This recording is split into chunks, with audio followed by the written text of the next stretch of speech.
가야산 깊숙한 곳, 천년의 역사를 품은 고찰 해인사에는 아직 10살도 채 되지 않은 쌍둥이 동자승 하람과 하준이 살고 있었습니다.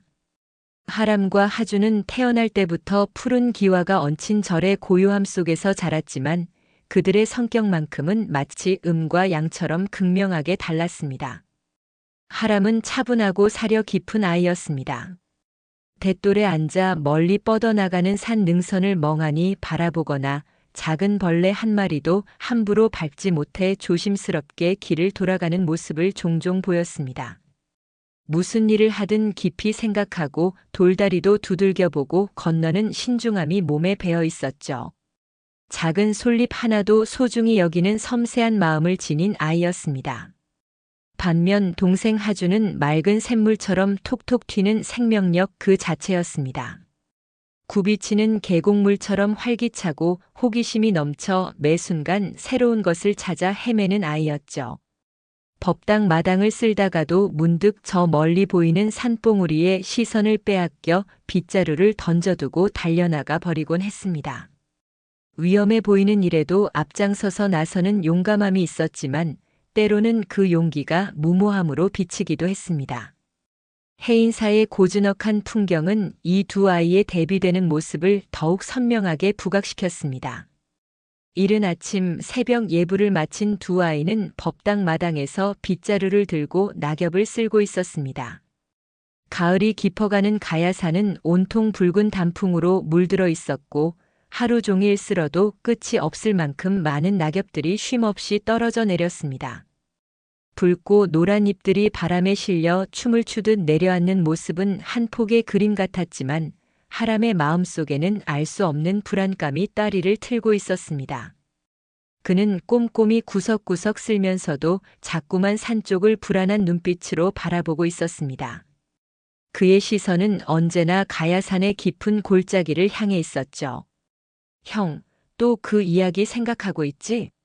하준이 빗자루를 흙바닥에 세워두고 형을 바라보며 물었습니다.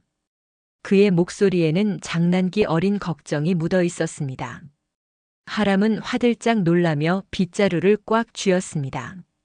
무슨 이야기? 시치미를 때려 했지만 그의 목소리에는 이미 미세한 두려움이 묻어 있었습니다. 손에 힘이 들어간 탓인지 빗자루 손잡이가 하얗게 질려 보였습니다. 백호 이야기 말이야. 어젯밤부터 계속 그 생각만 하고 있잖아. 하준이 넉살 좋게 웃으며 형의 어깨를 툭 쳤습니다.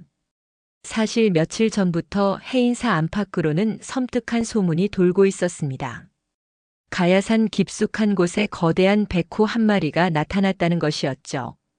그 백호는 보통 호랑이와는 차원이 다른 크기와 위엄을 지니고 있으며 그 눈을 본 사람은 살아서 산에서 내려오지 못한다는 이야기가 파다했습니다. 마을 사람들은 물론 해인사의 승려들 사이에서도 쉬쉬하며 이 소문이 돌고 있었습니다. 산에서 약초를 캐던 약초꾼들이 거대한 발자국을 발견했다고 했고 밤마다 들려오는 으스스한 포효 소리에 아랫마을 사람들까지 불안해하고 있었습니다.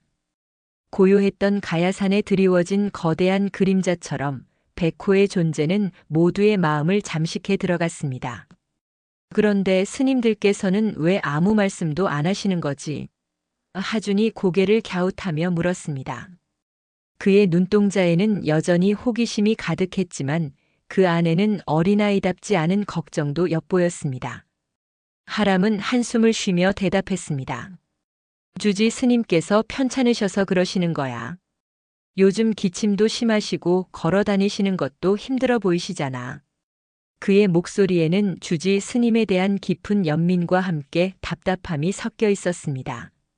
정말로 주지 스님께서는 몇 달 전부터 건강이 좋지 않으셨습니다. 이른 나이에 시작된 오랜 산중 생활로 몸이 많이 약해지신 것 같았습니다.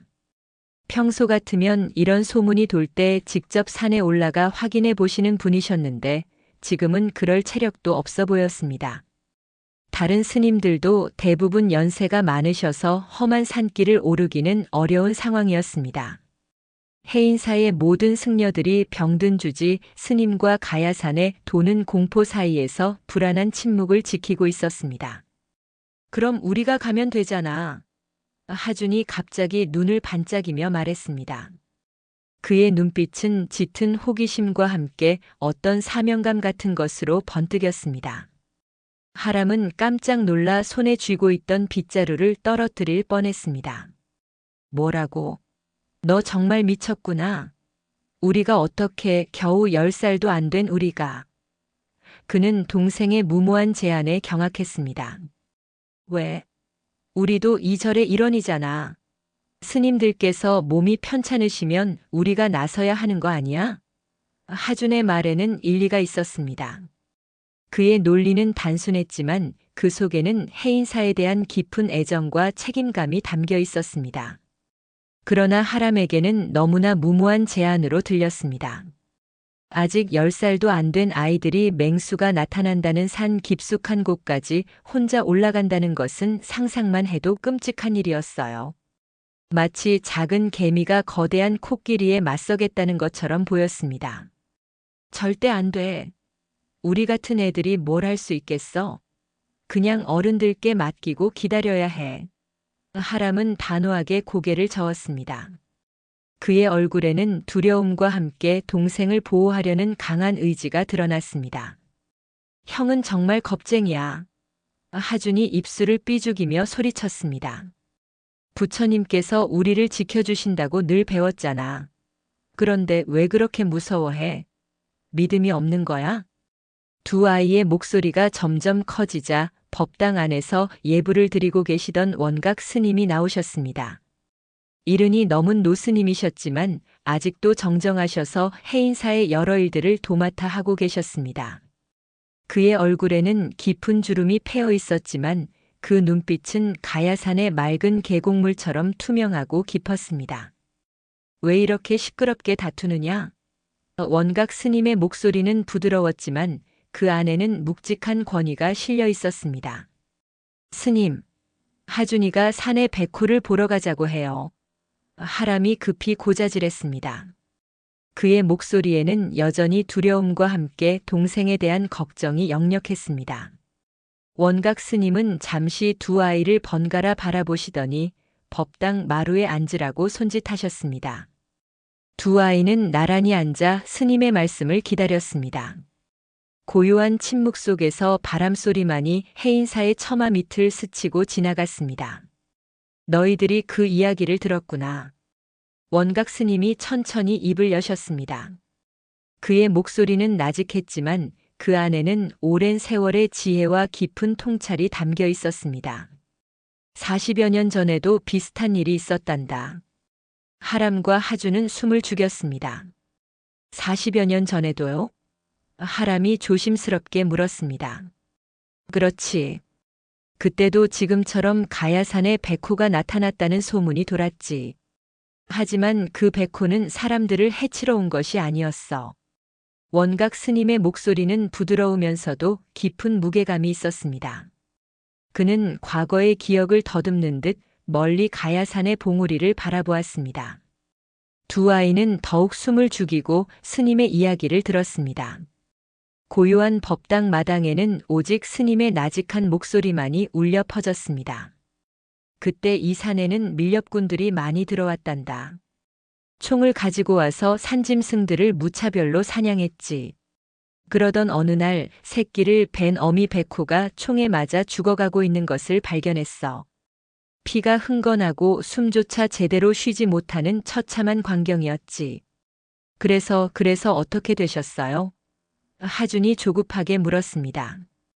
그의 작은 심장은 스님의 이야기에 따라 빠르게 뛰고 있었습니다. 당시 해인사의 주지 스님이셨던 진역 큰 스님께서 직접 산에 올라가셨단다. 목숨을 걸고 그 어미 백호를 돌보셨지. 비록 어미는 살릴 수 없었지만 뱃속에 있던 새끼는 살려낼 수 있었어. 원각 스님의 목소리에는 진역 큰 스님의 자비심에 대한 깊은 존경심이 묻어 있었습니다. 하람과 하준은 서로 눈을 마주 보았습니다. 이런 이야기는 난생 처음 듣는 것이었습니다. 그들은 해인사의 역사에 대해 많은 것을 배웠지만 이토록 생생하고 가슴 저미는 이야기는 처음이었습니다. 그들의 눈빛에는 놀라움과 함께 새로운 깨달음이 스쳐 지나갔습니다. 그 새끼 백호는 해인사에서 자랐단다. 스님들의 보살핌을 받으며 커갔지. 하지만 야생동물은 결국 야생으로 돌아가야 하는 법이야. 어느 정도 자란 후에는 다시 산으로 보내드렸어. 원각 스님은 따뜻한 미소를 지으며 말을 이었습니다. 그의 눈빛은 아련한 과거를 회상하는 듯 했습니다. 그럼 지금 나타난 백호가 바로 그때의 새끼일까요? 하준이 조심스럽게 물었습니다. 그의 작은 머릿속에는 퍼즐 조각이 맞춰지는 듯한 예감이 들었습니다. 그럴 수도 있고 아닐 수도 있지. 하지만 분명한 건 그 백호는 이 해인사와 깊은 인연이 있다는 것이야. 단순히 우연히 나타난 맹수가 아니라는 뜻이지. 원각 스님의 말은 두 아이의 마음속에 백호에 대한 새로운 시각을 심어주었습니다. 무작정 무서운 맹수라고만 생각했는데 어쩌면 절과 특별한 관계가 있는 존재일지도 모른다는 생각이 들었습니다. 두려움 대신 신비로움과 궁금증이 스멀스멀 피어오르기 시작했습니다. 그래도 위험하니까 함부로 산에 올라가려고 하면 안 된다.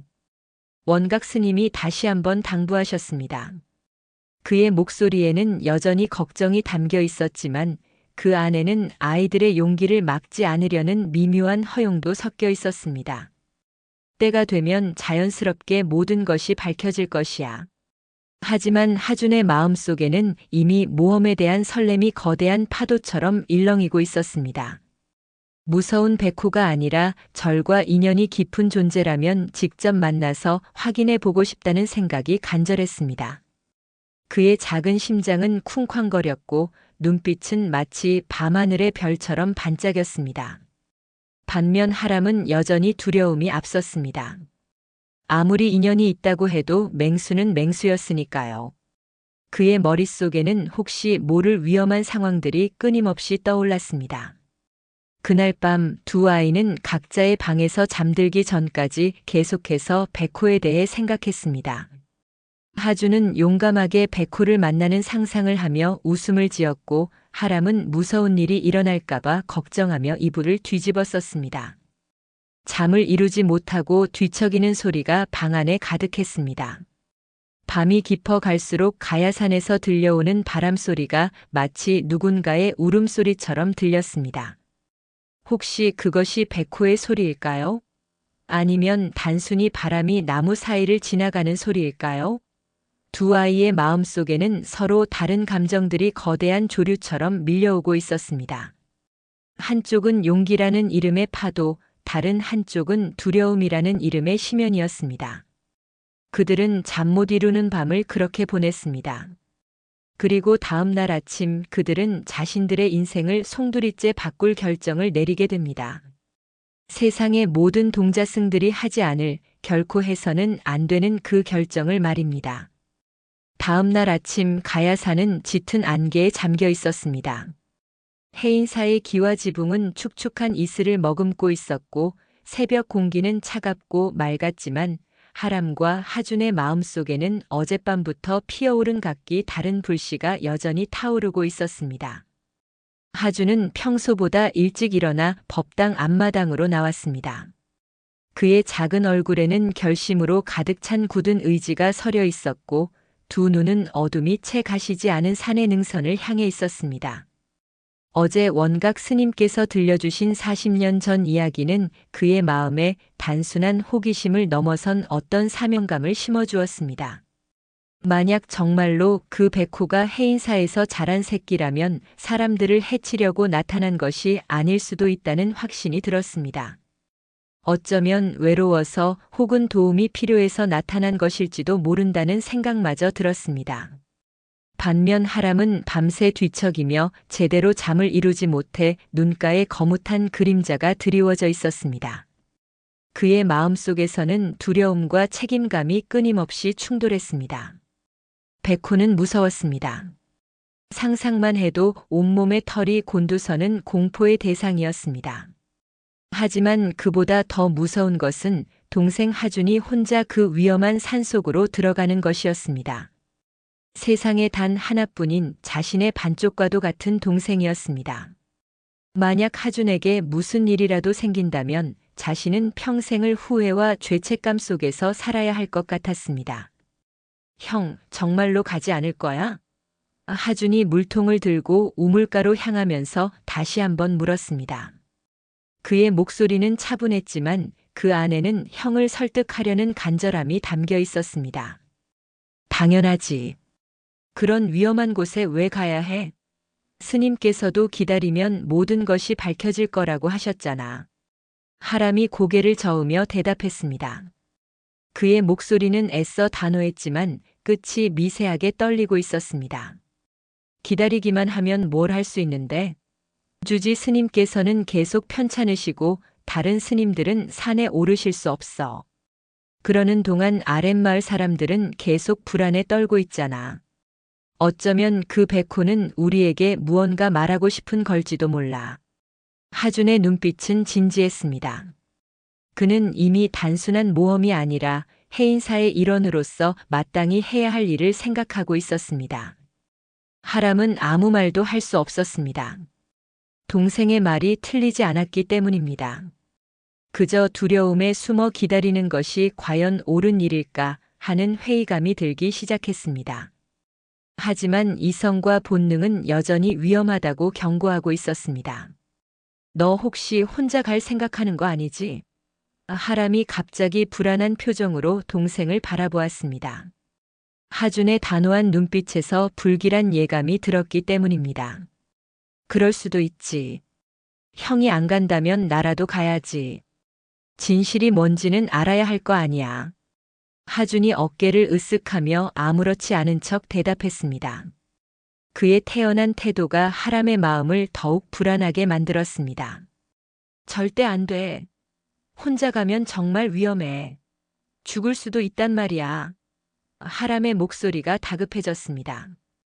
그의 목소리에는 진심 어린 걱정이 담겨 있었습니다. 아무리 성격이 다르고 자주 다투더라도 하준은 세상에서 가장 소중한 쌍둥이 동생이었으니까요. 그럼 형이 같이 가면 되잖아. 하준이 빙긋 웃으며 말했습니다.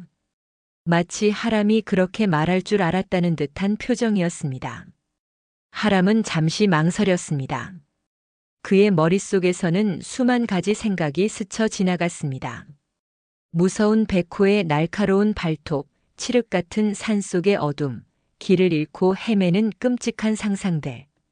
하지만 그 모든 공포를 압도하는 단 하나의 생각이 있었습니다. 바로 혼자 남겨진 하준의 모습이었습니다. 나는 절대 안 가. 정말이야. 하람은 마지막까지 저항했지만 그의 목소리에는 이미 힘이 빠져 있었습니다. 그럼 나 혼자 가도 상관없다는 거지. 알았어. 형은 여기서 스님들 잘 모시고 있어. 하준은 이렇게 말하고는 정말로 절 문 쪽으로 발걸음을 옮겼습니다. 한치의 망설임도 없는 단호한 걸음이었습니다. 하람은 당황해서 급히 뒤따라갔습니다. 그의 심장이 세차게 뛰기 시작했습니다. 잠깐만. 정말 가는 거야? 응. 나는 정말로 궁금해. 그 백호가 어떤 존재인지, 왜 사람들이 그렇게 무서워하는지, 그리고 우리 해인사와 어떤 인연이 있는지 내 눈으로 직접 확인해 보고 싶어. 하준의 눈빛에는 확고한 결심이 담겨 있었습니다. 어떤 말로도 막을 수 없을 것 같은 강한 의지가 느껴졌습니다. 하람은 한참 동안 동생의 뒷모습을 바라보다가 결국 한숨을 크게 쉬었습니다. 패배를 인정하는 그러나 동시에 동생을 향한 깊은 애정이 담긴 한숨이었습니다. 정말 미쳤다. 하지만 너 혼자 보낼 수는 없어. 그 말을 들은 하준이 뒤돌아보며 환하게 웃었습니다. 그럼 같이 가는 거지. 어쩔 수 없지. 누가 너 같은 말썽꾸러기를 지켜주겠어. 하람은 마지못해 대답했지만 그의 마음속에서는 이미 운명적인 결심이 굳어지고 있었습니다.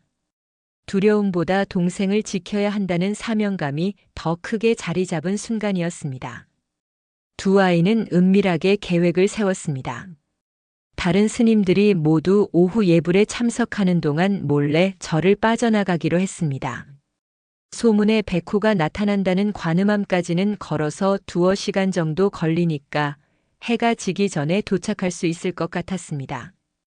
그들은 누구에게도 들키지 않도록 최대한 조심스럽게 움직였습니다. 점심 공양을 마친 후 2아이는 각자 필요한 물건들을 챙겼습니다. 하람은 신중한 성격답게 목탁과 염주 그리고 혹시 모를 상황에 대비해 상처에 바를 약초 몇 가지를 작은 보자기에 담았습니다. 그는 모든 상황을 최악으로 가정하고 대비하는 아이였습니다. 반면 하주는 물과 마른 산나물, 그리고 어둠을 밝힐 촛불과 부싯돌을 준비했습니다. 그의 준비물은 모험을 떠나는 탐험가의 그것과 같았습니다. 정말 가는 거구나. 하람이 마지막으로 확인하듯 물었습니다. 그의 목소리에는 여전히 불안감이 서려 있었습니다. 응. 이제 뒤돌아갈 수 없어. 하준의 목소리는 단호했습니다. 2아이가 조용히 절 뒷문으로 나서려는 순간 그림자처럼 원각 스님이 나타나셨습니다. 스님은 2아이의 조심스러운 행동과 작은 보따리들을 보시고는 무언가를 직감하신 듯 했습니다. 그의 깊은 눈빛은 모든 것을 꿰뚫어 보고 있는 것 같았습니다. 어디 가느냐? 스님의 목소리는 나직했지만 2아이에게는 천둥 소리처럼 크게 들렸습니다. 그냥 산책하러 가요. 뒷사네요. 하준이 어색하게 둘러댔습니다. 원각 스님은 잠시 2아이를 말없이 바라보시더니 깊은 한숨을 쉬셨습니다. 너희들 정말 관음암에 갈 생각이구나. 2아이는 깜짝 놀라 서로 눈을 마주 보았습니다. 어떻게 스님이 알아차리셨을까요? 그들의 얼굴에는 당황한 기색이 역력했습니다. 스님, 저희는 나도 너희들 나이대가 있었단다. 원각 스님이 부드럽게 미소 지으셨습니다. 그의 미소에는 꾸짖음 대신 따뜻한 이해가 담겨 있었습니다. 마음속에서 피어나는 호기심과 진실을 향한 열망을 어찌 막을 수 있겠느냐. 하지만 약속해라. 절대로 무리하지 말고 위험하다 싶으면 즉시 돌아오너라. 정말 가도 되는 거예요? 하준이 놀란 목소리로 물었습니다. 꾸지람을 들을 줄 알았는데 오히려 허락을 받으니 어리둥절했습니다. 때로는 직접 경험해 보는 것이 수백 번의 가르침보다 나을 때가 있단다. 다만 서로가 서로를 지켜주는 것을 잊지 마라. 너희 둘은 하나라는 것을 명심해야 한다. 원각 스님은 자신의 목에 걸고 계시던 작은 흑단목 불상을 풀어 하람에게 건네주셨습니다. 오랜 세월 스님의 손길이 닿아 반질반질 윤이 나는 불상이었습니다. 이것을 가져가거라. 부처님의 자비가 너희를 지켜주실 것이다. 2아이는 스님 앞에 엎드려 깊이 절을 올렸습니다. 스님의 깊은 배려와 믿음에 가슴이 뭉클해졌습니다. 감사합니다, 스님. 스님의 배움을 받으며 2아이는 드디어 산길로 발걸음을 옮겼습니다.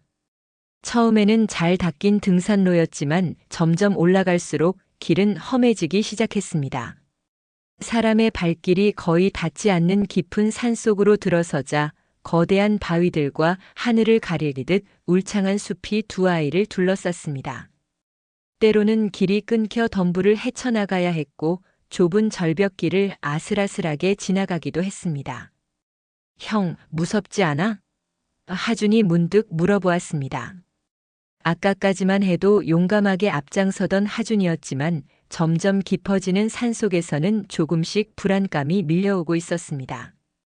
주변은 온통 적막했고 가끔 들려오는 이름 모를 새소리마저 낯설고 기이하게 느껴졌습니다. 무섭긴 하지만 이미 여기까지 왔잖아. 하람이 의외로 담담하게 대답했습니다. 그의 손에는 원각 스님이 주신 불상이 굳게 쥐어져 있었습니다. 그리고 우리 둘이 함께 있으니까 괜찮을 거야. 사실 하람도 마음속으로는 두려움이 컸지만 동생을 안심시켜주고 싶었습니다. 이제 자신이 기댈 곳은 오직 동생뿐이고 동생이 기댈 곳 또한 자신뿐이라는 것을 깨달았기 때문입니다. 누군가는 든든한 형의 역할을 해야 한다고 생각했습니다. 산길을 오르며 두 아이는 원각 스님께서 들려주신 40년 전 이야기를 다시 떠올렸습니다. 그때 지녀 큰 스님께서는 어떤 마음으로 이 험한 산길을 올라 죽어가는 어미 백호를 돌보셨을까요? 그리고 그 새끼 백호는 어떤 마음으로 해인사에서의 시간을 보냈을까요? 그들은 자신들의 발걸음이 과거 스님의 발자취를 따라가는 것만 같은 신비로운 기분에 휩싸였습니다. 형, 만약 정말 그 백호를 만난다면 뭐라고 말할 거야? 하준이 잠시 바위에 걸터앉아 쉬어가며 물었습니다. 글쎄, 안녕하세요라고 인사부터 해야 하지 않을까? 하람이 진지하게 대답했습니다. 그의 대답은 순수했지만 그 안에는 모든 생명에 대한 존중심이 담겨 있었습니다. 호랑이한테 말이 통할까? 모르지. 하지만 마음은 통할 수도 있잖아. 부처님께서 모든 생명체는 불성을 지니고 있어 하나로 연결되어 있다고 하셨으니까. 두 아이의 대화는 점점 철학적으로 변해갔습니다. 평소 같으면 이런 깊은 이야기를 나눌 일이 없었는데 가야산의 고요하고 장엄한 분위기가 자연스럽게 마음의 문을 열게 만드는 것 같았습니다. 그들은 걷고 또 걸었습니다. 해가 서쪽으로 기울기 시작할 무렵 두 아이는 드디어 관음암이 보이는 지점에 도착했습니다. 거대한 바위 절벽 틈새에 위태롭게 자리 잡은 작고 소박한 암자였습니다. 주변은 죽음과도 같은 고요함에 휩싸여 있었습니다. 지저귀던 새소리도 들리지 않고 스산한 바람소리만이 나뭇가지를 흔들고 있었습니다. 마치 세상의 끝에 와 있는 듯한 기분이었습니다. 저기가 관음암이구나. 하준이 가쁜 숨을 몰아쉬며 손가락으로 가리켰습니다. 그의 목소리에는 목적지의 다다른 안도감과 함께 미지의 공간에 대한 긴장감이 섞여 있었습니다. 생각보다 훨씬 작네. 정말 아무도 없는 것 같은데? 하람이 주변을 둘러보며 말했습니다. 관음암은 마치 오랜 세월 동안 시간의 흐름에서 비켜난 듯한 모습이었습니다. 지붕에는 푸른 이끼가 두껍게 내려앉아 있었고 낡은 나무 기둥은 비바람에 깎여 희끗희끗한 속살을 드러내고 있었습니다. 암자로 향하는 작은 돌계단에는 낙엽이 수북이 쌓여 있어 오랫동안 사람의 발길이 닿지 않았음을 짐작하게 했습니다. 두 아이는 조심스럽게 암자에 다가갔습니다. 발걸음을 내디딜 때마다 바스락거리는 낙엽 소리가 정적을 깨뜨렸고 그 소리가 유난히 크게 들려 아이들은 저도 모르게 몸을 움츠렸습니다. 암자 문은 굳게 닫혀 있었지만 자물쇠는 채워져 있지 않았습니다. 하준이 삐걱거리는 문을 조심스럽게 열자 안에서는 서늘하고 퀴퀴한 공기가 훅 밀려나왔습니다. 암자 내부는 좁고 어두웠습니다. 작은 불단 위에는 먼지를 뒤집어 쓴 불상이 놓여 있었고 그 외에는 낡은 목탁과 경전 몇 권이 전부였습니다. 정말로 아무도 살지 않는 텅 빈 암자였습니다. 하지만 묘하게도 으스스하거나 무서운 느낌보다는 깊은 고독과 평화로운 기운이 함께 감돌고 있었습니다.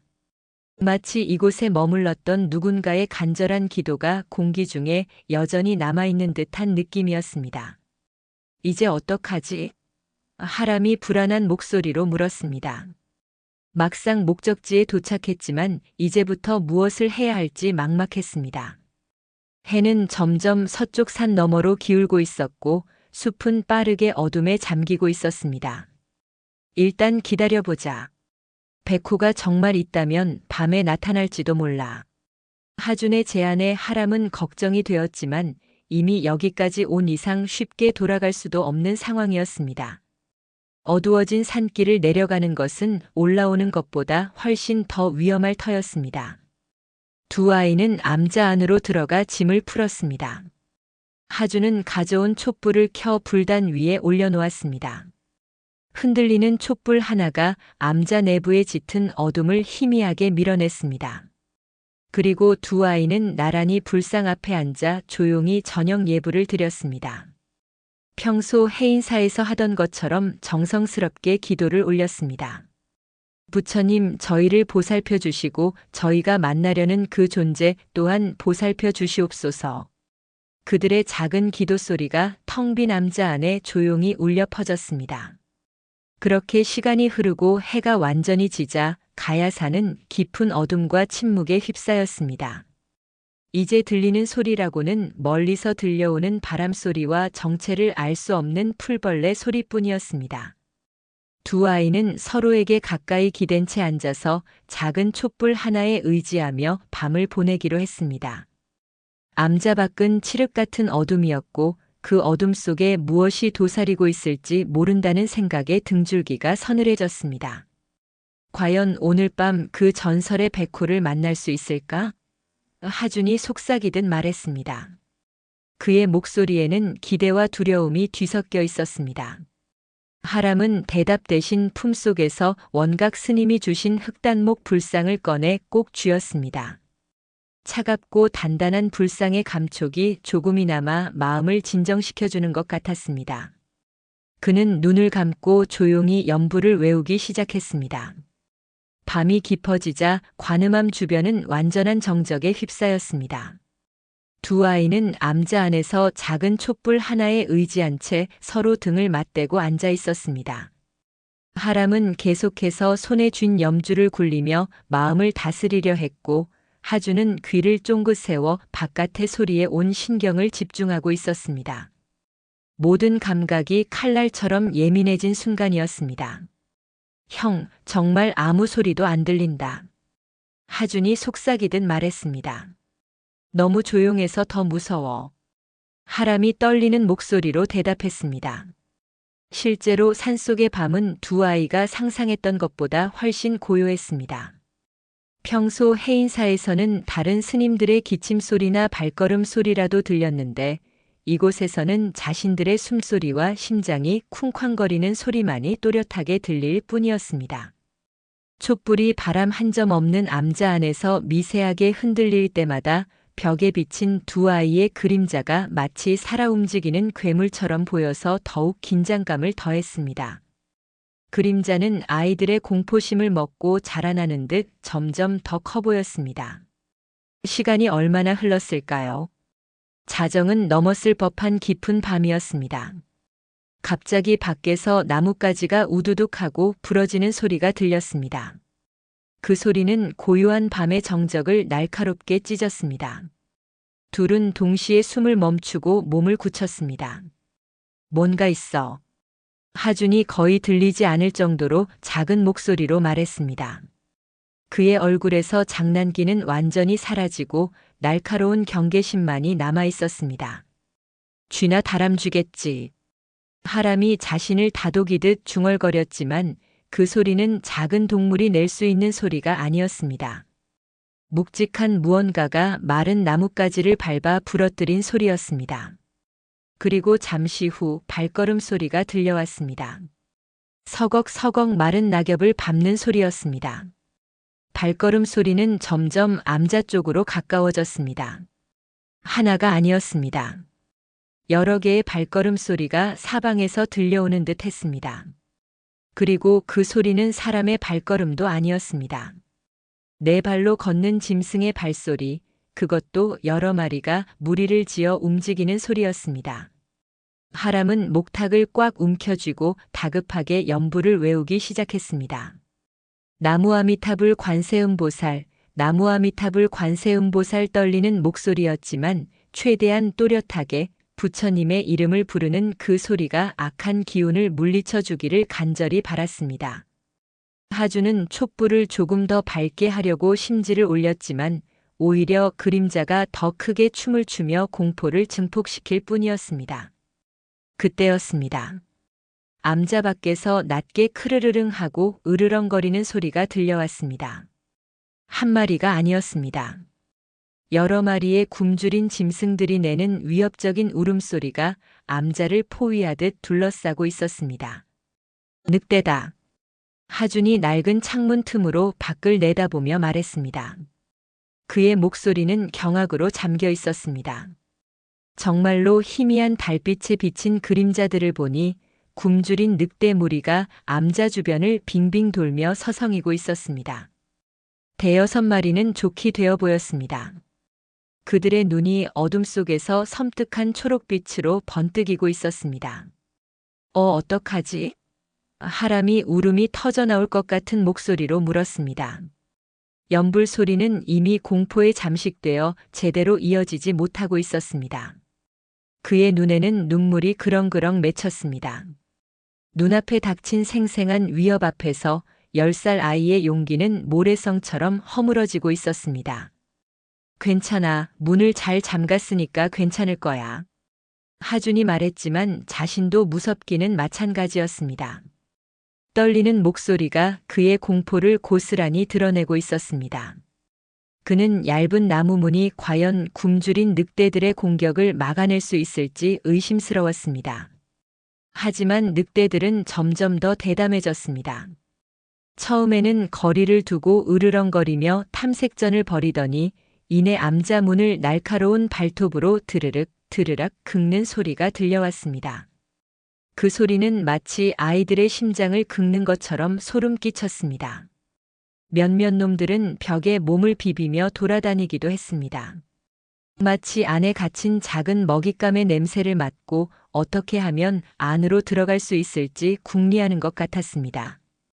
나무아미타불, 나무아미타불. 하람의 연불 소리가 점점 커졌습니다. 그것은 이제 두려움을 이기기 위한 처절한 외침에 가까웠습니다.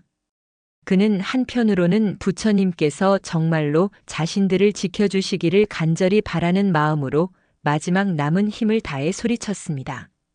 하준은 하람이 품에서 떨어뜨린 흑단목 불상을 주워 두 손으로 꼭 쥐었습니다. 부처님, 저희를 지켜주세요. 저희는 나쁜 일을 하러 온 게 아니에요.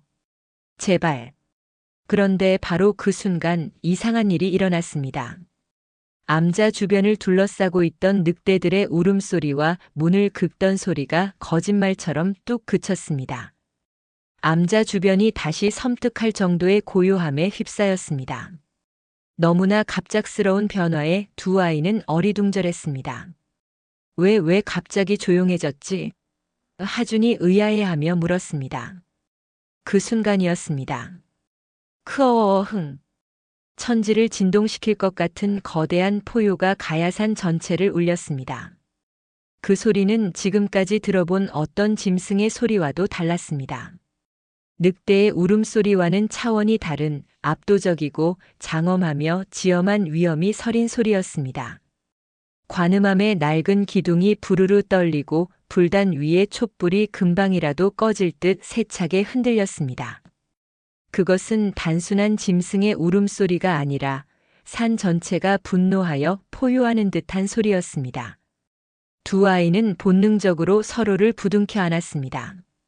하람은 손에 들고 있던 목탁을 떨어뜨렸고 하준은 불상을 꽉 잡고 있던 손이 부들부들 떨렸습니다. 심장이 목구멍까지 치솟아 숨을 쉴 수조차 없었습니다. 포효 소리가 멈추자 밖에서는 늑대들이 낑낑거리는 비명과 함께 허둥지둥 도망가는 발걸음 소리가 들렸습니다.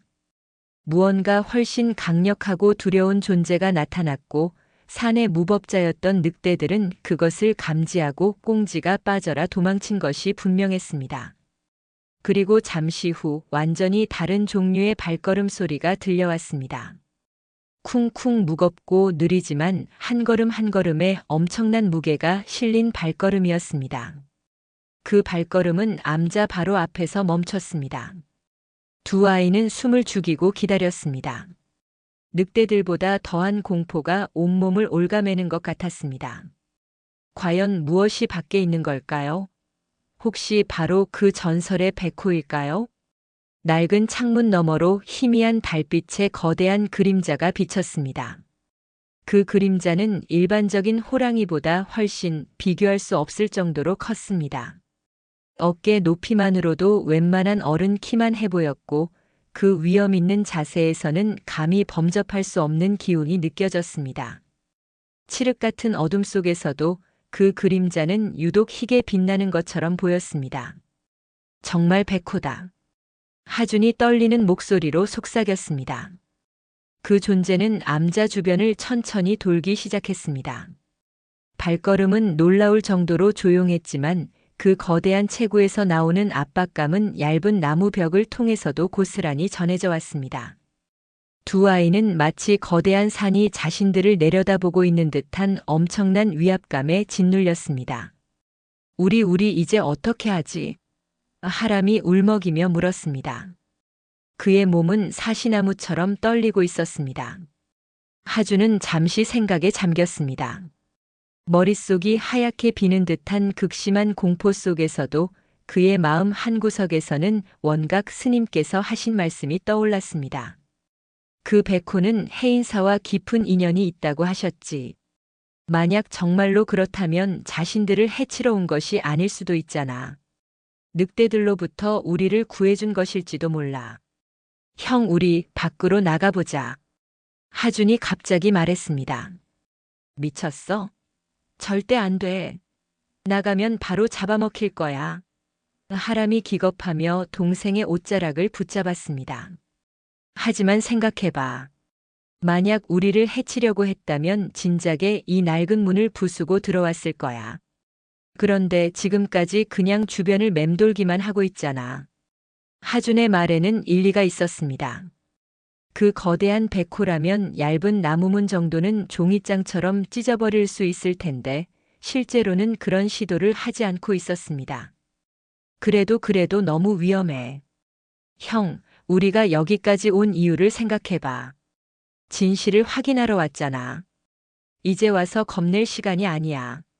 저 존재가 우리를 해치려 하는지 아니면 정말로 인연이 있는 존재인지 확인해야 해. 하준이 조심스럽게 일어나서 문 쪽으로 다가갔습니다. 하람은 급히 동생의 옷자락을 붙잡았습니다. 정말 나갈 거야? 응. 부처님께서 그리고 원각 스님께서 주신 이 불상이 우리를 지켜주실 거야. 하준은 떨리는 손으로 문고리를 잡았습니다. 바로 문 하나를 사이에 두고 그 거대한 백호가 있다는 것을 알면서도 이상하게 마음속에는 두려움과 함께 알 수 없는 신비로운 기대감이 더 크게 자리 잡고 있었습니다. 나무아미타불 하람이 마지막으로 연부를 외우며 동생 옆에 섰습니다. 그는 동생을 혼자 보낼 수 없었습니다. 같이 죽으면 같이 죽는 거야. 두 아이는 서로의 손을 꼭 잡았습니다. 축축하게 땀이 밴 서로의 손에서 용기를 얻었습니다. 그리고 천천히 삐걱거리는 소리를 내며 문을 열었습니다. 차가운 밤 공기가 얼굴에 스며들었고 구름 사이로 드러난 달빛이 암자 안으로 폭포수처럼 쏟아져 들어왔습니다. 그리고 거기에 달빛을 온몸으로 받아 눈부신 은빛으로 빛나는 거대한 백호가 서 있었습니다. 그 존재는 아이들이 문을 열자 마치 기다렸다는 듯이 깊고 지혜로운 호박색 눈동자로 두 아이를 조용히 내려다보고 있었습니다. 제5장 고요한 언약, 눈의 산. 달빛 아래 서 있는 백호의 모습은 두 아이가 상상했던 것보다 훨씬 더 장엄하고 신비로웠다. 그것은 단순한 맹수가 아니었다. 거대한 체구에서 뿜어져 나오는 위엄은 마치 가야산의 전기가 뭉쳐 형상화된 산신령 그 자체를 보는 것 같았다. 순백의 털은 달빛을 받아 은가루를 뿌린 듯 영롱하게 반짝였고 그 위로 흐르는 검은 줄무늬는 힘찬 붓으로 그려낸 한 폭의 수묵화처럼 보였다. 깊이를 알 수 없는 호박색 눈동자에는 오랜 세월의 지혜와 슬픔이 함께 담겨 있는 듯 했다. 그 눈은 아이들을 꿰뚫어 보는 것 같았지만 그 안에는 어떠한 살기나 적이도 느껴지지 않았다. 그 백호의 이름은 설산이었다. 아이들이 아직 알지 못하는 이 산의 영혼과도 같은 이름이었다. 설산은 문을 열고 나온 두 아이를 가만히 바라보았지만 공격적인 자세를 취하지 않았다. 오히려 고개를 살짝 기울이며 이 작은 방문자들을 관찰하는 듯한 호기심 어린 눈빛을 보냈다. 하람과 하주는 그 거대한 존재 앞에서 마치 작은 풀잎이 된 기분이었지만 이상하게도 생명의 위협을 느끼지는 않았다. 늑대들에게서 느꼈던 본능적인 공포와는 질적으로 다른 경외감에 가까운 감정이 온몸을 감쌌다. 하람은 자기도 모르게 합장한 채 떨리는 목소리로 연부를 외웠고 하주는 한 걸음 앞으로 나섰다. 하람이 놀라 동생의 옷자락을 잡았지만 하주는 아랑곳하지 않았다. 안녕하세요. 하준이 떨리는 목소리로 인사를 건넸다. 칠흑 같은 정적 속에서 그 작은 목소리는 유난히 선명하게 울려 퍼졌다.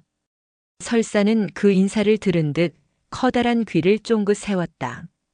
그리고는 아주 천천히 고개를 위아래로 끄덕이는 것 같은 동작을 보였다. 마치 인사를 받아주는 것처럼.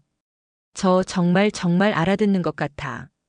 하람이 놀라움과 경이로움이 뒤섞인 목소리로 속삭였다. 두 아이는 조심스럽게 한 걸음씩 밖으로 나왔다. 축축한 밤 공기와 흙냄새가 코끝을 스쳤다. 설사는 그들의 움직임을 지켜보다가 거대한 몸을 낮춰 바닥에 엎드렸다. 그 모습은 마치 두 아이에게 위압감을 주지 않으려는 나는 너희를 해치지 않는다고 말하는 듯한 사려 깊은 배려 같았다. 원각 스님 말씀이 맞았어. 하준이 감탄하며 말했다. 정말로 우리 해인사와 인연이 있는 존재구나. 하람도 점차 두려움이 사라지고 그 자리에 경이로움이 차오르기 시작했다. 그는 설산의 눈빛에서 야생의 포악함이 아닌 깊은 슬픔과 오랜 기다림에서 비롯된 그리움 같은 감정을 읽을 수 있었다. 마치 오랫동안 기다려온 누군가를 마침내 만난 것처럼 보였다. 혹시 당신이 40년 전에 우리 절에서 자란 그 백호인가요? 하준이 용기를 내어 물어보았다. 설사는 잠시 두 아이를 바라보더니 천천히 일어났다. 그리고 암자 뒤편에 깎아지른 듯한 바위 위로 성큼 올라가더니 그곳에 앉아 떠오른 달을 올려다보았다. 그 뒷모습에서는 깊은 회상에 잠긴 듯한 고독한 분위기가 느껴졌다. 두 아이도 조심스럽게 설산이 있는 바위 아래로 다가갔다. 가까이서 보니 설산의 털에는 세월의 흔적이 역력했다. 곳곳에 나뭇가지에 긁힌 듯한 작은 상처들이 있었고 왼쪽 앞다리에는 오래전에 아문 듯한 깊은 총상의 흔적도 희미하게 보였다. 아프셨겠어요. 하람이 그 상처를 보며 안타까운 마음으로 말했다. 그의 목소리에는 진심 어린 연민이 담겨 있었다. 설사는 하람을 돌아보더니 크르릉 하고 낮게 울음소리를 냈다. 슬프지도 기쁘지도 않은 묘한 감정이 담긴 울음이었다. 마치 괜찮다고 말하는 것 같기도 하고 알아줘서 고맙다고 하는 것 같기도 했다. 그때부터 신기한 일들이 벌어지기 시작했다. 그날 밤 두 아이는 더 이상 암자 안에서 두려움에 떨지 않았다. 설산이 든든하게 바위 위에서 주변을 경계하고 있다는 것을 알았기 때문이다. 아이들은 낡은 암자 안에서 촛불을 켜고 서로의 체온에 의지한 채 오랜만에 깊은 잠에 빠져들었다. 다음 날 아침 하람과 하준이 눈을 뜨자 암자 문 앞에 커다란 산토끼 한 마리가 놓여 있었다. 밤사이 설산이 사냥해서 가져다 놓은 것이 분명했다. 아이들을 위한 선물이었을 것이다. 어떻게 하지? 하람이 난감한 표정으로 물었다. 살생은 부처님께서 금하신 일인데 설산에게 우리의 뜻을 전해야 해. 하준이 단호하게 말했다. 두 아이는 설산을 찾아 나섰다. 설산은 암자 근처 계곡에서 물을 마시고 있었다. 햇살을 받아 빛나는 그의 모습은 밤에 보았던 것과는 또 다른 위엄이 있었다. 설산. 하준이 설산을 불렀다. 눈처럼 하얗고 산처럼 거대한 존재라는 의미에서 두 아이는 밤사이 그에게 설산이라는 이름을 붙여주었다. 고마워요.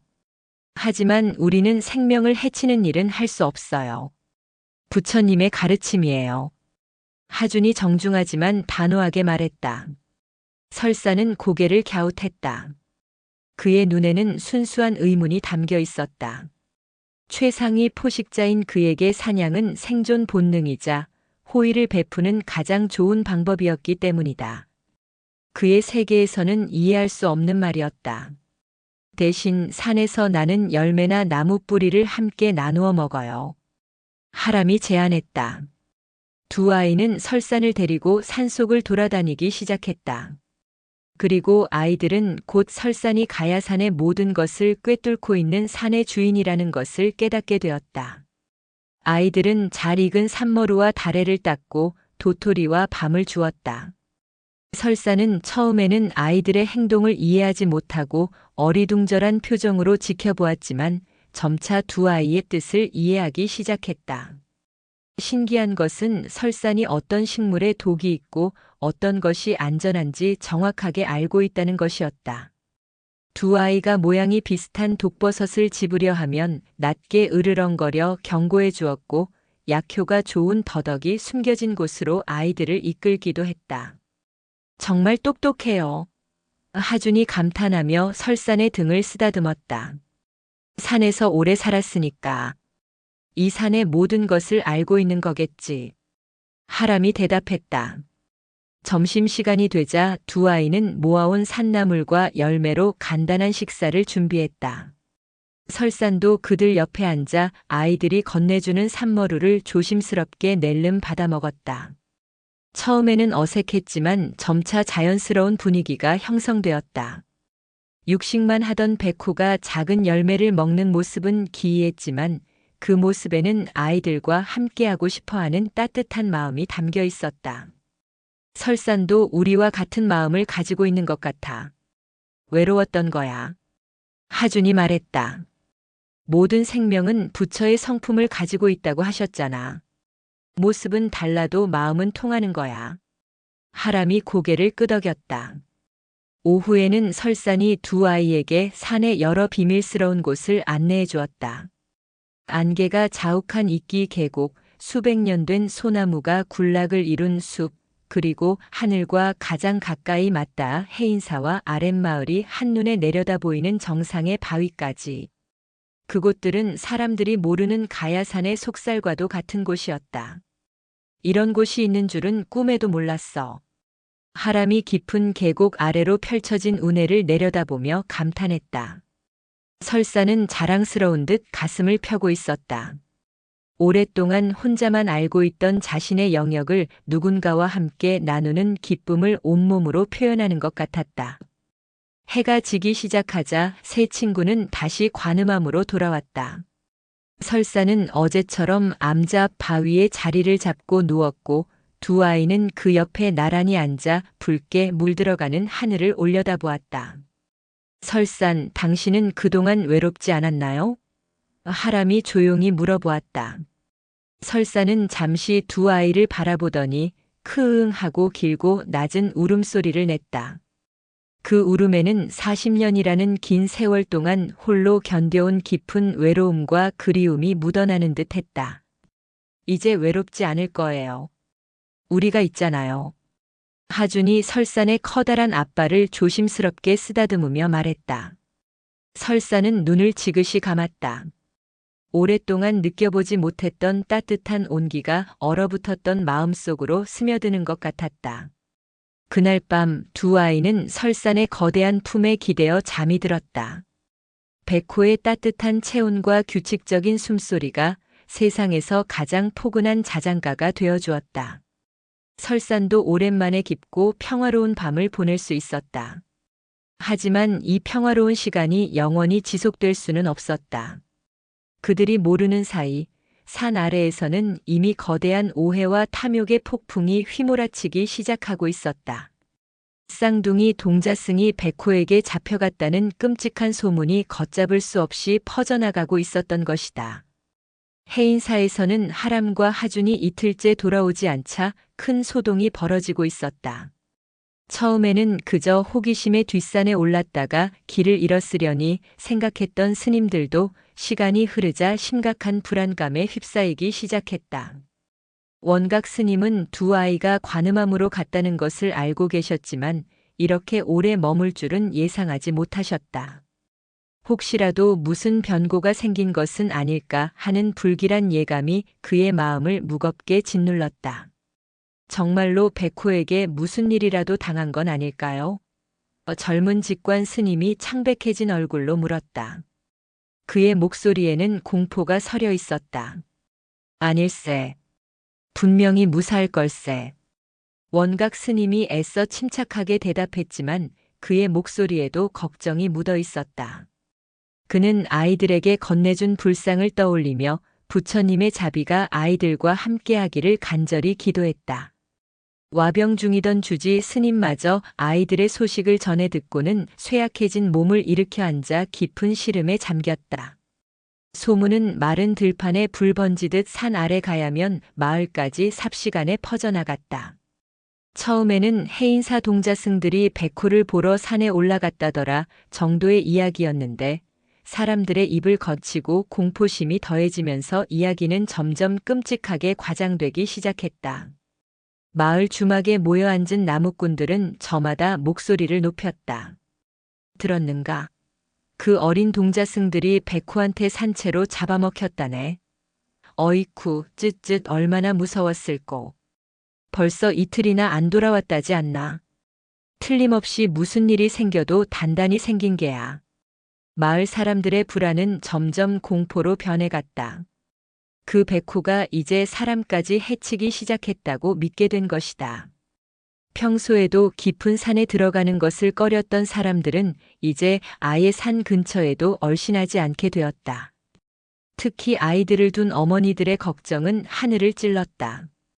우리 아이들도 혹시 저 흉악한 맹수한테 당하는 건 아닐까? 산에 나물 캐러 가던 사람들도 이제 무서워서 못 가겠다고 하던데, 이장님, 뭔가 조치를 취해야 하는 거 아니오? 마을 이장인 김서방은 주민들의 불안을 달래기 위해 대책을 마련해야 한다고 생각했다. 그는 며칠을 고민하다가 결국 마을의 기골이 장대한 젊은 장정 몇몇과 함께 해인사에 올라가기로 결심했다. 스님, 저희가 산에 올라가서 아이들을 구해오겠습니다. 이대로 둘 수는 없습니다. 하지만 원각 스님은 고개를 저으셨다. 성급하게 행동하면 안 되네. 섣불리 산에 올랐다가 더 큰 화를 당할 수도 있네.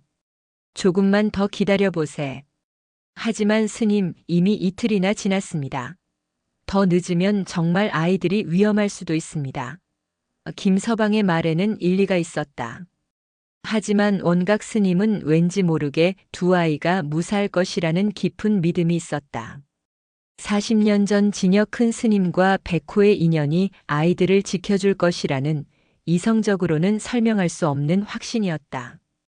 그저 때를 기다려야 한다는 생각이 들었다. 한편 이 소문은 전혀 다른 종류의 사람들에게도 전해졌다. 바로 돈을 위해서라면 어떤 위험도 마다하지 않는 전문 사냥꾼들이었다. 그들은 마을 주막 한 구석에 모여 앉아 은밀한 대화를 나누고 있었다. 백호 가죽 한 장이면 평생을 놀고 먹을 수 있다던데 사실인가? 그럼. 특히 저렇게 크고 영험하다는 소문이 붙은 놈이면 값은 천정부지로 치솟지. 뼈는 약재로 고기는 보신용으로 버릴 내게 하나도 없어. 하지만 위험하잖아. 사람도 잡아먹는다고 하던데. 그러니까 더 조심스럽게 접근해야지. 총도 여러 자루 챙기고 덫도 단단히 준비해야 해. 사냥꾼 무리의 우두머리인 박대감은 탐욕스러운 눈빛으로 술잔을 기울였다. 그는 오래전부터 전설로만 듣던 백호를 잡는 것이 일생의 소원이었다. 소문을 들어보니 그 백호가 관음암 근처에 있다고 하더라. 이번 기회에 확실히 잡아야 해. 하지만 그 동자승들이 정말 거기 있다면 어떻게 합니까? 젊은 사냥꾼 하나가 조심스럽게 물었다. 애들은 구해주고 백호만 잡으면 되잖아. 오히려 마을 사람들에게는 영웅 대접까지 받을 수 있는 좋은 기회지. 박대감은 이미 모든 계획을 세우고 있었다.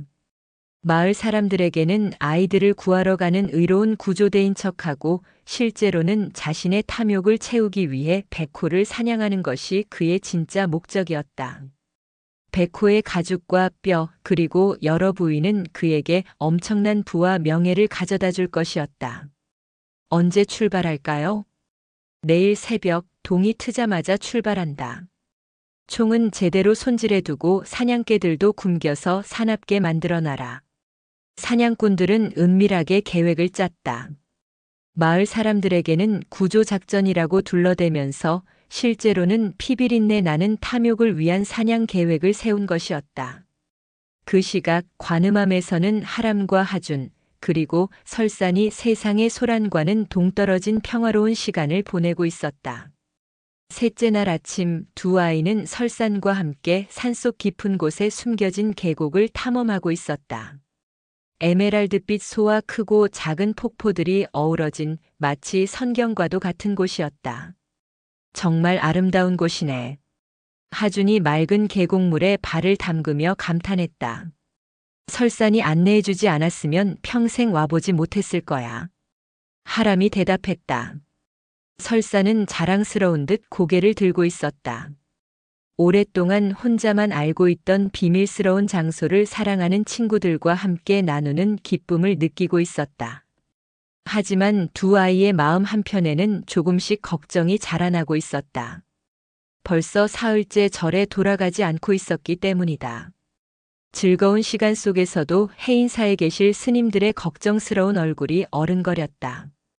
가야산 정상에서는 평화로운 우정이 깊어지고 있었지만 산 아래에서는 오해와 탐욕이 뒤섞인 어두운 그림자가 점점 산을 향해 다가오고 있었다. 순수한 세계와 탐욕적인 세계의 충돌은 피할 수 없는 운명처럼 보였다. 형, 우리 이제 절로 돌아가야 하는 거 아니야? 계곡물에 발을 씻던 하준이 조심스럽게 물었다. 설산과 함께하는 시간은 꿈처럼 행복했지만 마음 한구석을 짓누르는 책임감의 무게는 점점 커지고 있었다. 그래야겠지. 원각 스님과 다른 스님들께서 걱정하고 계실 거야. 하람도 같은 생각이었다. 아무리 설산과 함께 있는 시간이 소중하고 특별하더라도 자신들을 가족처럼 아껴주는 해인사의 스님들을 너무 오래 걱정시켜드릴 수는 없었다. 그들은 해인사의 동자승이었고 돌아가야 할 곳은 그곳이었다. 두 아이는 놀이를 멈추고 설산에게 다가갔다. 설산은 아이들의 굳은 표정에서 무언가 변화를 감지한 듯 커다란 눈을 깜빡이며 그들을 바라보았다. 설산, 우리 이제 집으로 돌아가야 해. 하준이 설산의 커다란 머리를 쓰다듬으며 말했다. 목소리에는 아쉬움이 가득했다. 설산은 크응하고 아쉬운 듯 낮은 소리를 냈다. 오랜 외로움 끝에 만난 소중한 친구들과 이렇게 빨리 헤어져야 한다는 것이 슬펐던 것이다. 그는 아이들의 옷자락에 머리를 부비며 가지 말라는 듯한 행동을 보였다. 하지만 또 올게. 꼭 다시 만나러 올게. 약속할게. 하람이 설산의 목을 끌어안으며 말했다. 설산의 따뜻하고 부드러운 털이 뺨에 닿았다. 설산은 아이들의 진심을 알아들은 듯 더 이상 조르지 않고 낮게 울음소리를 냈다. 알겠다는 뜻인 것 같았지만 그 울음소리 끝에는 깊은 슬픔이 묻어 있었다. 그런데 바로 그때였다. 멀리서 아주 희미하게 사람들의 목소리가 들려왔다. 한두 명이 아니었다. 여러 명이 산을 오르며 외치는 소리 같았다. 누군가 오고 있어. 하준이 귀를 기울이며 말했다. 설산도 그 소리를 들었는지 아이들을 달래던 부드러운 표정이 순간적으로 날카롭게 변했다. 그는 벌떡 일어나 계곡 아래쪽 소리가 들려오는 방향을 향해 온 신경을 집중했다. 온몸의 근육이 긴장했고 콧구멍은 미세한 냄새를 맡기 위해 벌름거렸다. 야생 동물의 본능이 위험을 감지한 것이었다. 아마 우리를 찾으러 온 스님들이나 마을 사람들일 거야. 하람이 말했다. 그럼 내려가서 괜찮다고 말씀드려야지. 하지만 설산의 반응이 심상치 않았다. 그는 코를 킁킁거리며 냄새를 맡더니 목구멍 깊은 곳에서부터 크르르르 하는 낮은 경고음이 새어나오기 시작했다. 무언가 좋지 않은 냄새, 자신이 경계하는 냄새를 맡은 것이 분명했다. 설산이 이상해. 하준이 걱정스럽게 말했다. 그때 바람이 계곡을 타고 불어왔고 바람결에 낯선 냄새가 섞여 아이들의 코끝을 스쳤다. 그것은 쇠붙이 냄새와 희미하지만 역겨운 화약 냄새였다. 누군가 총을 가지고 오고 있었던 것이다. 설사는 즉시 두 아이 앞을 가로막아 섰다. 아이들을 자신의 등 뒤로 보내고 거대한 몸으로 그들을 완벽하게 가렸다. 마치 어미가 새끼를 보호하듯 어떤 위협도 아이들에게 닿지 못하게 하려는 결연한 자세였다. 평화로웠던 시간은 순식간에 끝이 나고 이제 진짜 위험이 코앞에 다가오고 있었다. 어떡하지? 하람이 불안한 목소리로 물었다. 설산의 극도로 긴장한 모습에서 상황이 심상치 않음을 직감했다. 하준도 긴장한 표정으로 마른 침을 삼켰다. 그의 마음속에는 단 하나의 생각만이 떠올랐다. 설산을 지켜야 해. 자신들을 위험에서 구해주고 친구가 되어준 소중한 존재를 해치려는 자들이 오고 있다는 것을 본능적으로 느꼈다. 산 아래에서 들려오는 발걸음 소리와 외침 소리는 점점 더 가깝고 선명해지고 있었다. 그 소리에는 아이들을 걱정하는 목소리도 섞여 있었지만 그보다 더 날카롭고 거친 탐욕에 찬 목소리들도 함께 들려왔다. 설산의 긴장감도 함께 최고조에 달하고 있었다. 그의 등 근육은 단단한 바위처럼 솟아올랐고 입가에서는 낮지만 분노에 찬 으르렁거림이 멈추지 않았다. 과연 무슨 일이 벌어질까? 순수한 우정으로 맺어진 새 친구 앞에 인간의 오해와 탐욕이 뒤섞인 거대한 폭풍이 몰려오고 있었다. 산을 오르는 발걸음 소리가 점점 가까워졌다.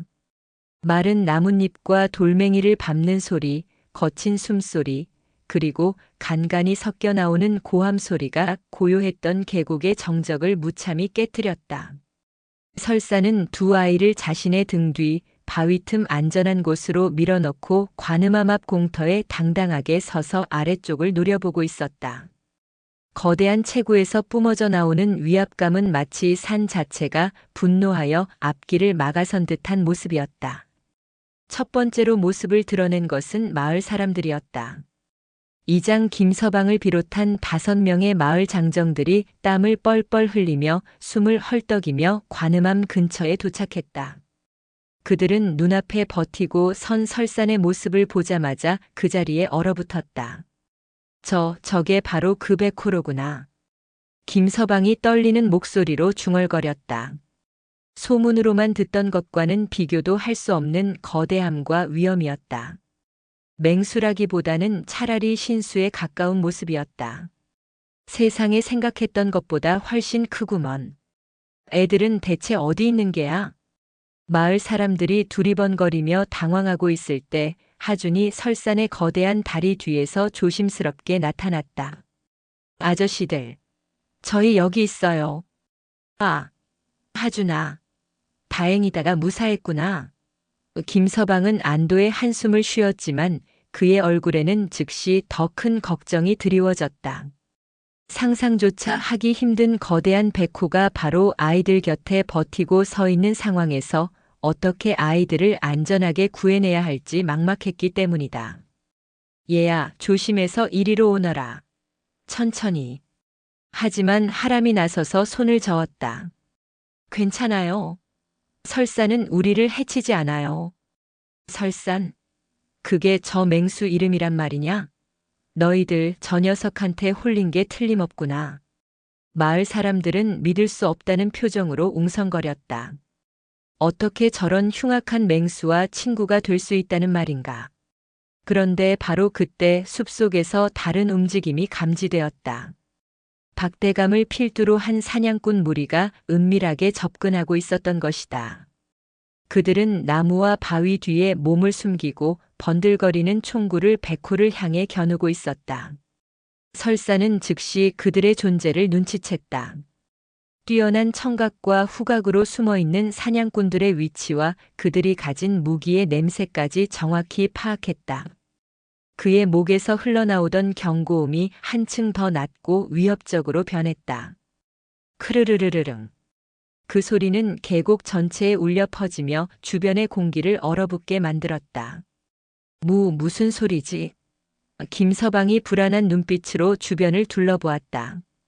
그때 박대감이 나무 뒤에서 총을 겨눈 채 모습을 드러냈다. 그의 뒤를 따라 다른 사냥꾼들도 하나둘씩 모습을 드러냈다. 그들의 눈은 백호의 은빛 가죽에 대한 탐욕으로 이글거리고 있었다. 모두 물러서시오. 이 위험한 맹수는 우리가 처리하겠소. 박대감의 외침에 마을 사람들은 깜짝 놀랐다. 아이들을 구하러 온 줄 알았던 이들이 사실은 사냥꾼들이었고 그들이 따라온 줄은 꿈에도 몰랐기 때문이다. 자, 잠깐만 박대감. 아이들이 저기 있잖소. 김서방이 다급하게 외쳤다. 그러니까 더 빨리 처리해야 하는 거 아니오? 저 흉악한 맹수가 언제 아이들을 해칠지 모르지 않소. 박대감은 이미 방아쇠에 손가락을 걸고 있었다. 다른 사냥꾼들도 일제히 총구를 설산의 심장과 머리를 향해 겨누었다. 그들의 눈에는 아이들의 안위 따위는 없었다. 오직 눈앞에 거대한 돈만이 보일 뿐이었다. 그 순간 하준이 급히 앞으로 뛰어나갔다. 안 돼요. 설산을 해치지 마세요. 아이야, 위험하다. 어서 그 맹수한테서 떨어지거라. 하지만 하준은 설산 앞에 서서 두 팔을 활짝 벌렸다. 작은 몸으로 거대한 백호를 지키려는 믿을 수 없는 광경이었다. 그 모습은 마치 거대한 폭풍 앞에 선 작은 새와 같았지만 그 눈빛만큼은 결코 꺾이지 않을 강한 의지로 불타고 있었다. 설사는 나쁜 맹수가 아니에요. 늑대들한테서 우리를 구해주고 사흘 동안 우리를 보호해 주었단 말이에요. 하람도 동생의 옆으로 달려가 섰다. 다리는 후들후들 떨렸지만 동생과 친구를 지켜야 한다는 마음이 두려움을 이겨냈다.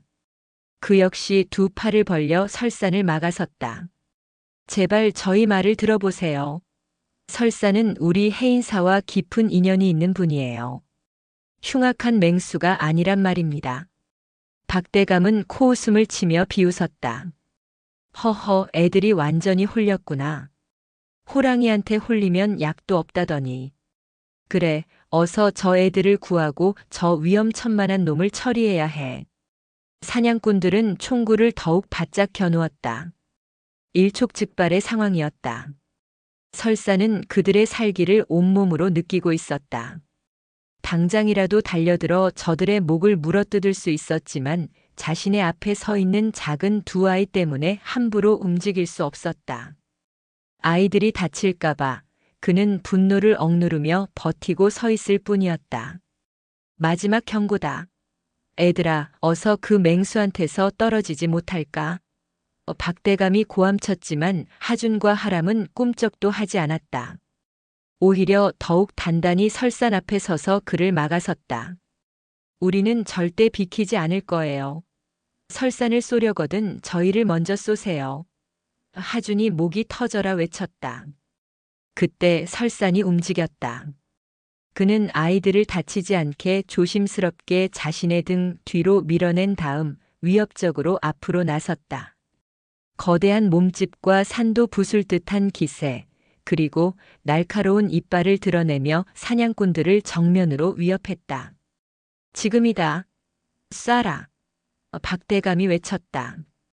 여러 개의 총구에서 불꽃이 터져 나오려는 찰나 모든 소리를 잠재우는 하람의 맑고 우렁찬 외침이 계곡에 울려 퍼졌다. 멈추세요. 저분은 우리의 스승이자 이 가야산의 산신령이십니다. 그 외침에는 놀라운 힘이 담겨 있었다. 10살도 채 안 된 아이의 목소리였지만 마치 큰 스님의 법문을 듣는 것 같은 깊은 울림이 있었다. 그 소리에 방아쇠를 당기려던 사냥꾼들의 손가락이 순간적으로 멈칫했다. 하람의 외침이 잦아들자 계곡에는 잠시 숨막히는 정적이 흘렀다. 모든 이들의 시선이 작은 동자승에게로 쏠렸다. 하람은 떨리는 목소리였지만 한 글자 한 글자 또렷하게 말을 이었다. 40여 년 전 우리 해인사의 진여 큰 스님께서 밀렵군의 총에 맞은 어미 백호를 구하시고 그 뱃속에서 태어난 새끼를 거두셨습니다. 그 새끼 백호가 바로 이 설산입니다. 은혜를 원수로 갚으려 하시는 건가요? 두 아이의 말에 마을 사람들이 웅성거리기 시작했다. 그들은 원각 스님께 어렴풋이 들었던 그 전설 같은 이야기가 눈앞의 현실이라는 사실에 큰 충격을 받았다. 함부로 대해서는 안 되는 영물일지도 모른다는 생각이 들기 시작했다.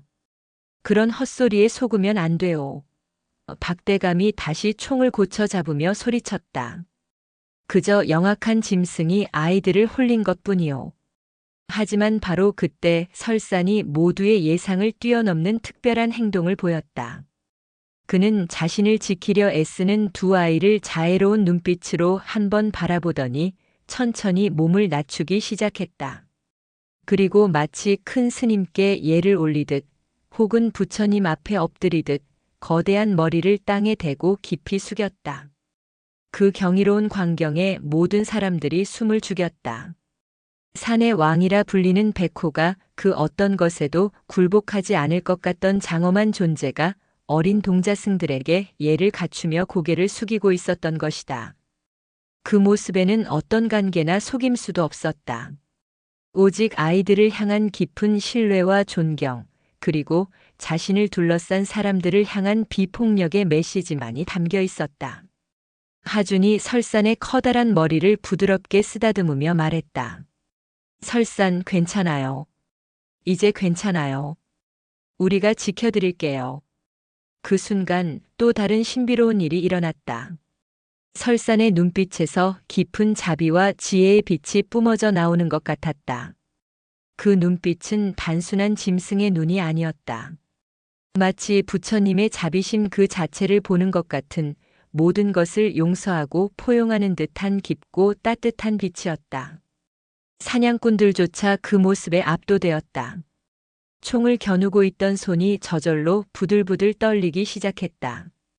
그들은 지금 자신들이 총구를 겨누고 있는 대상이 단순한 짐승이 아님을 깨달았다. 무언가 신성하고 거룩한 존재 앞에 벌거벗은 채 서 있는 듯한 느낌이 들었다. 이게 대체 무슨 박대감이 당황하며 중얼거렸다. 그의 이마에는 식은땀이 송골송골 맺혔다. 하람이 합장하며 모든 사람들을 향해 말했다. 부처님께서 가르쳐 주신 자비심을 생각해 주십시오. 모든 생명은 소중하며 모습은 달라도 우리는 모두 연결되어 있습니다. 마을 사람들 중 한 명이 들고 있던 창을 쿵 소리를 내며 땅에 떨어뜨렸다. 그 모습을 본 다른 사람들도 하나둘씩 무기를 내려놓기 시작했다. 점차 사냥꾼들도 흔들리기 시작했다. 한 명이 총구를 내리자 다른 이들도 마지못해 총을 내렸다. 박대감은 마지막까지 버텼지만 결국 그도 총을 내려놓을 수밖에 없었다. 모든 사람들이 자신을 주시하고 있었고 무엇보다 설산의 성스러운 위험 앞에서는 그 어떤 악한 마음도 설 자리가 없었기 때문이다. 그의 탐욕은 경외심 앞에 산산이 부서져 내렸다. 긴장감이 서서히 가라앉자 관음함 주변에는 묘한 고요함이 내려앉았다. 설산은 다시 두 아이 곁으로 돌아와 조용히 앉았다. 마치 모든 것이 해결되었다는 것을 알고 있는 것 같았다. 정말 신기한 일이구먼. 김서방이 감탄하며 말했다. 이런 일이 실제로 일어날 줄이야. 이때 마을 사람들 중 가장 나이가 많은 최노인이 앞으로 나섰다. 그는 젊었을 적 진여 큰 스님을 모셨던 사람이었다. 그는 설산의 왼쪽 앞다리에 희미하게 남은 상처를 유심히 보더니 떨리는 목소리로 물었다. 혹시 40년 전 그때 그 새끼가 정말로 맞단 말인가? 할아버지께서도 그 이야기를 아세요? 하람이 반가워하며 물었다. 알다마다. 내가 젊었을 때 직접 본 일이거든. 진여 큰 스님께서 피투성이가 된 어미를 돌보시고 눈도 못 뜬 새끼를 품에 안고 내려오시던 모습을 말이야. 최 노인의 눈에는 아련한 추억이 어려 있었다. 그때 태어난 새끼가 이렇게 커서 스님의 은혜를 잊지 않고 다시 돌아온 것이로구나. 세월이 참 빠르네. 설사는 최 노인의 말을 알아듣는 듯 천천히 그에게로 다가갔다. 최 노인은 처음에는 움찔했지만 설산의 온화한 눈빛을 보고는 마음을 놓았다. 그래, 너도 늙었구나. 벌써 그렇게 세월이 흘렀어. 설사는 최 노인 앞에서 다시 한번 고개를 숙였다. 마치 옛 주인을 기억하는 충직한 벗처럼 오랜 세월을 넘어 다시 만난 인연에 대해 예를 표하는 것 같았다. 하준이 무언가를 깨달은 듯 말했다. 설산 당신은 그동안 외로웠겠어요. 자신을 구해준 해인사를 그리워하면서도 사람들이 무서워해서 가까이 다가갈 수도 없어서 말이에요. 설산의 눈에 잠시 깊은 슬픔이 스쳤다. 정말로 오랜 세월 동안 홀로 지내며 그리움을 사귀어왔던 것이다. 하지만 이제는 괜찮아요. 우리가 친구가 되었으니까요. 하람도 설산의 앞발을 부드럽게 쓰다듬으며 말했다. 그리고 이제 여기 계신 모든 분들이 당신을 이해하게 되었어요. 실제로 사람들의 표정은 완전히 달라져 있었다. 처음에 두려움은 사라지고 그 자리에는 경외감과 신비로운 감동이 자리 잡고 있었다. 박대감도 이제는 완전히 마음을 바꾼 듯 앞으로 나와 깊이 고개를 숙였다. 미안했어. 탐욕에 눈이 멀어 하늘의 뜻을 알아보지 못하고 섣불리 판단했어. 부디 용서하시오. 설사는 박대감을 가만히 바라보더니 고개를 한번 끄덕였다. 용서한다는 뜻인 것 같았다. 그때 하준이 모든 사람들에게 중요한 말을 했다. 여러분, 저희가 설산에게서 깨달은 것을 나누고 싶어요. 무엇을 깨달았는지 말해보렴. 최 노인이 자상하게 물었다. 설산과 우리는 겉모습은 다르지만 마음은 똑같아요. 모두 사랑받고 싶어하고 외로운 것을 싫어하고 누군가를 사랑하고 싶어해요. 하람이 이어서 말했다. 그리고 두려움 때문에 서로를 이해하려 하지 않으면 정말 소중한 것들을 놓치게 된다는 것을 깨달았어요. 두 아이의 말에 사람들은 깊이 고개를 끄덕였다. 어린 아이들의 입에서 나온 말이었지만 그 안에는 깊은 지혜와 진리가 담겨 있었다. 탐욕과 오해로 충돌했던 두 세계는 아이들의 순수한 마음과 설산의 자비로운 행동을 통해 마침내 하나로 화해하고 있었다. 해가 서쪽 하늘로 기울어가며 가야산 전체를 붉은 빛으로 물들이고 있었다. 모든 오해와 갈등이 풀린 관음암 주변에는 평화롭고 따뜻한 기운이 감돌았다. 이제는 정말로 집으로 돌아가야 할 시간이 되었다. 설산, 우리 이제 절로 돌아가야 해요. 하람이 아쉬운 마음으로 말했다. 지난 며칠 동안 함께했던 소중한 시간들이 주마등처럼 스쳐 지나갔다. 설산은 아쉬워하는 듯 두 아이를 번갈아 바라보았지만 이해한다는 듯 조용히 고개를 끄덕였다. 우리는 영원한 친구예요. 그리고 꼭 다시 만날 거예요. 하준이 약속했다. 이렇게 해서 설산과 두 아이 그리고 마을 사람들 사이에는 새로운 이해와 우정이 싹트게 되었다. 두려움은 사라지고 그 대신 서로에 대한 존중과 사랑이 자리 잡았다. 하늘이 붉게 물들어가는 저녁 무렵 하람과 하준은 설산과 마지막 작별 인사를 나누고 있었다. 마을 사람들과 사냥꾼들은 먼저 설산에게 정중히 인사를 올리고 산을 내려가기 시작했다. 박대감은 떠나기 전 설산 앞에서 깊이 절을 올렸다. 용서해 주셔서 감사합니다. 앞으로는 이 산과 당신을 제 목숨처럼 지켜드리겠습니다. 설산은 박대감을 바라보며 천천히 고개를 끄덕였다. 진심 어린 사과를 받아들인다는 의미였다. 모든 사람들이 떠난 후 관음암에는 다시 고요함이 찾아왔다. 하지만 이전의 적막함과는 달리 평화롭고 따뜻한 온기가 가득한 고요함이었다. 설산, 우리 마지막으로 함께 기도해요. 하준이 제안했다. 세 친구는 관음암 앞마당에 나란히 앉았다. 두 아이는 합장했고 설산은 앞발을 가지런히 모으고 앉았다. 마치 부처님 앞에서 예불을 드리는 듯한 경건한 모습이었다. 나무아미타불 관세음보살 하람이 조용히 연불을 시작했다. 하준도 따라했다. 설산은 낮고 깊은 울음소리로 함께했다. 그 소리는 아이들의 연불과 묘하게 어우러져 산 전체에 장엄하게 울려 퍼졌다. 그 순간 서쪽 하늘에서 쏟아져 내리는 석양빛이 세 친구를 감싸며 마치 부처님의 자비 광명처럼 빛났다. 해가 완전히 지자 두 아이는 정말로 작별할 시간이 되었다. 설산, 우리 꼭 다시 만나요. 설산은 두 아이 앞에서 깊이 고개를 숙였다.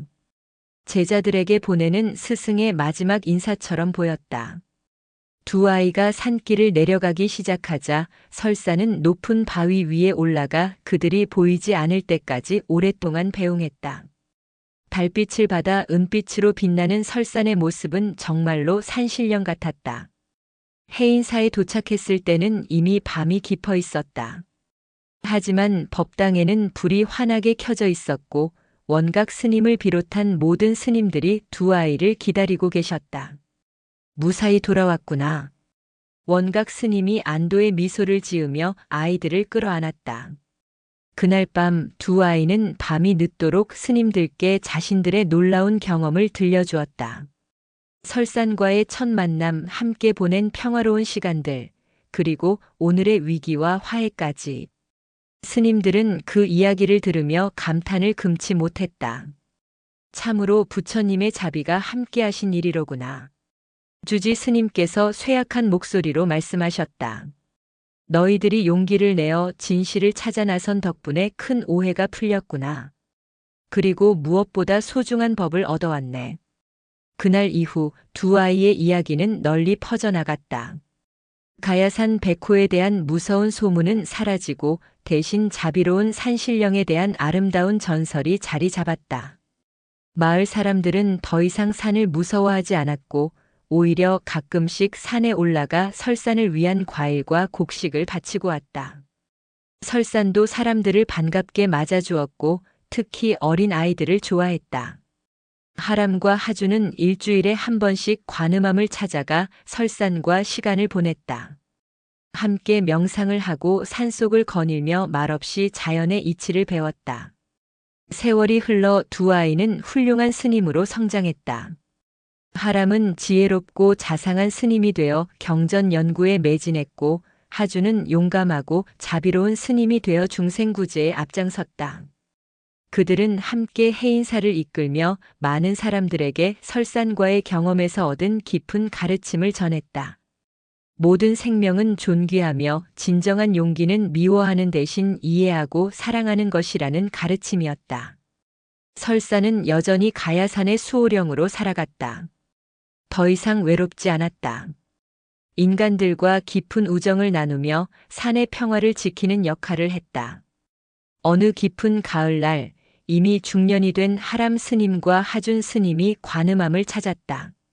설산은 나이가 들어 예전보다 움직임이 느려졌지만 그 눈빛은 여전히 깊고 자비로웠다. 설산, 우리와 함께 해주셔서 정말 고마웠습니다.